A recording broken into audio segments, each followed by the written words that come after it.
TradFi firms with expertise in risk management may soon fill the void left by bankrupt crypto lenders, a Duke finance professor predicts. Is crypto lending dead, or does it just need better execution? That's a question asked with more urgency in the wake of Genesis Global Capital 19th January bankruptcy filing.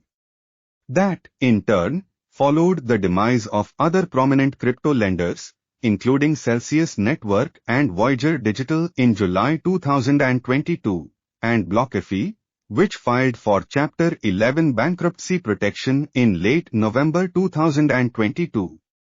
Unlike many traditional creditors, like banks, cryptocurrency lenders aren't required to have capital or liquidity buffers to help them weather hard times.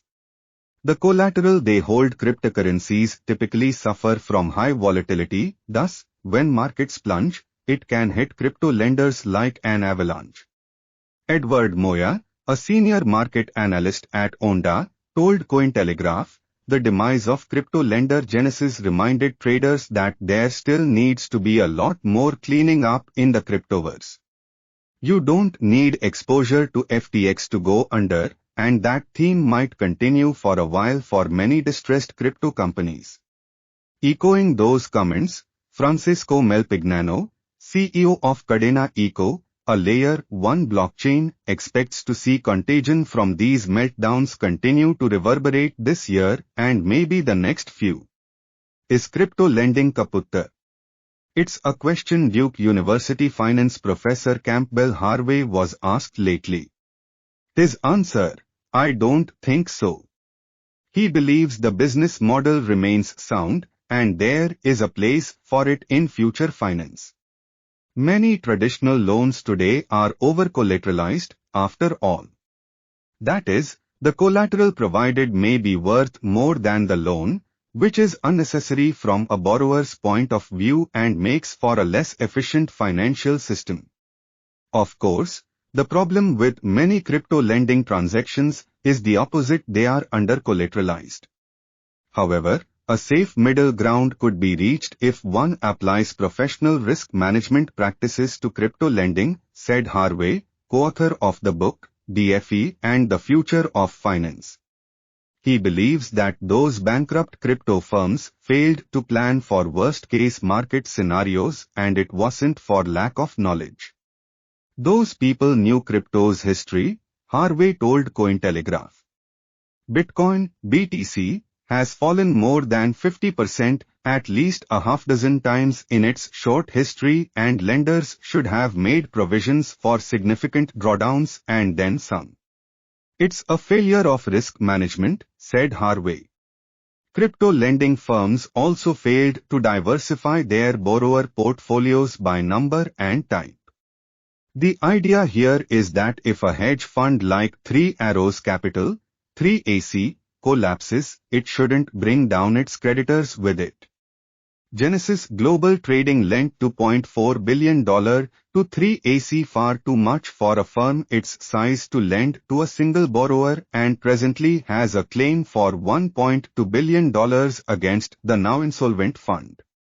A traditional lender typically performs due diligence on a borrower to check out its business prospects before lending it money, with collateral often adjusted based on counterparty risk. There is little evidence this was done among failed crypto lenders, however. What could explain this disregard for basic risk management practices? It's easy to start a business when prices are rising, said Harvey. Everyone is making money. It's simple to push worst-case scenario planning to the side.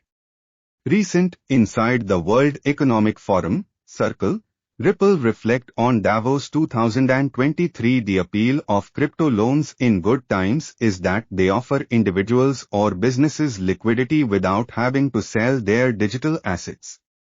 Loans can be used for personal or business expenses without creating a tax event. Some suggest we are now in a transitional time.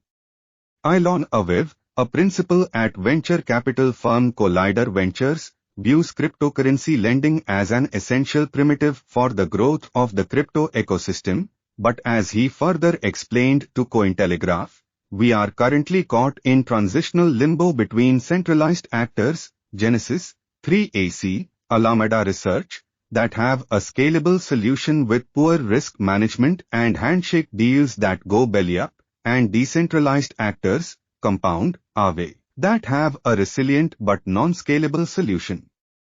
Genesis is part of the Digital Currency Group, DCG, a venture capital company founded by Barry Silbert in 2015. It's the closest thing that the crypto industry has to a conglomerate. Its portfolio includes Grayscale Investments, the world's largest digital asset manager, CoinDesk, a crypto media platform, Foundry, a Bitcoin mining operation, and Luno, a London-based crypto exchange.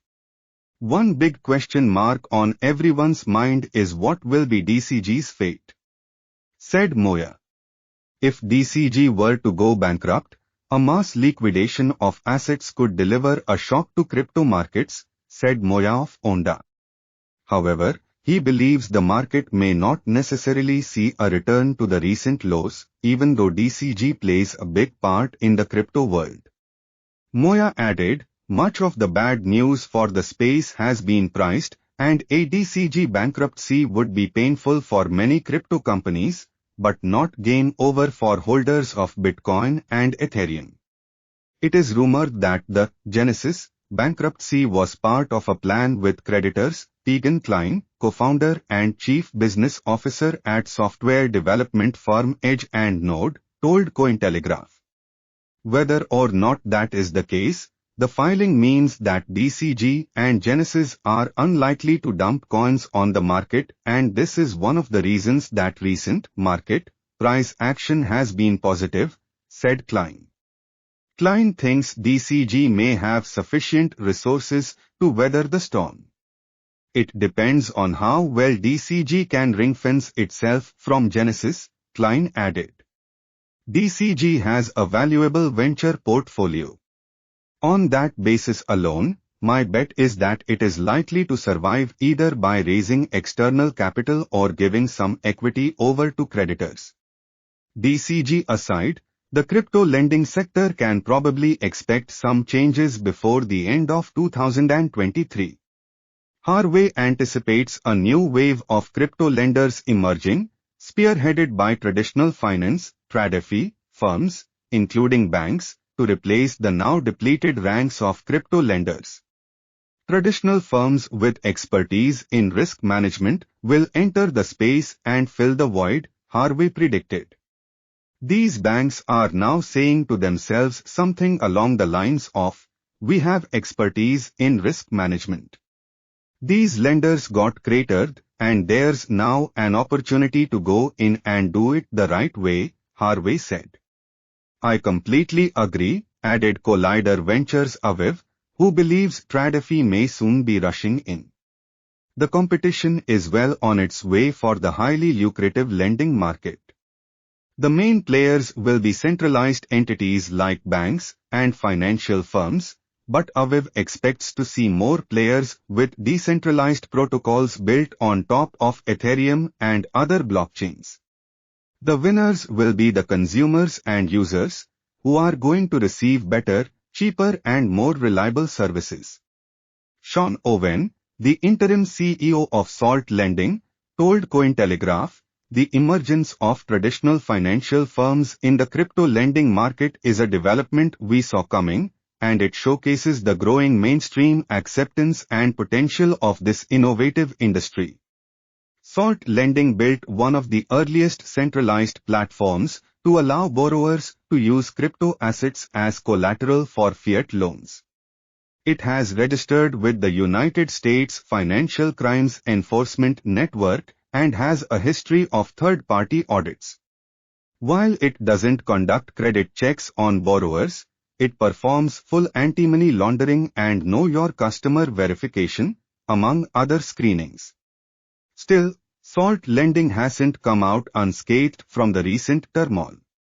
The firm froze withdrawals and deposits to its platform in mid-November 2022 because the collapse of FTX has impacted our business, it said.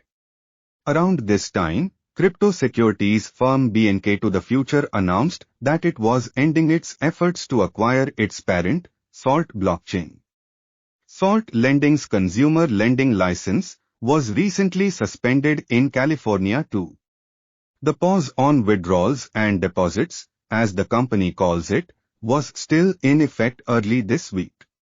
However, a Salt lending source told Cointelegraph that we're in the final stages of going through an out-of-court restructuring that will allow us to continue normal business operations. We'll have an official statement about this very soon. Still, amid all the upheaval, Owen insists that with proper management, the practice of lending and borrowing crypto assets can be a valuable tool for achieving financial growth and stability. Looking ahead, Owen expects more regulation of the cryptocurrency lending sector, including measures such as the implementation of capital and liquidity buffers, similar to those required of traditional banks, he told Cointelegraph. Some practices like rehypothecation, where a lender reuses collateral to secure other loans, may come in for closer scrutiny. Owen also expects to see more interest in cold storage lending, where borrowers are able to monitor their funds throughout the duration of their loan. Others agree that regulation will be on the table. DCG's debacle has had an incredibly detrimental effect on institutional investors, which also means that retail investors will feel the brunt of it, Mel Pignano of Cadena Eco told Cointelegraph. I would liken it to a one-two punch that will give regulators the ammunition they need to move aggressively against the industry.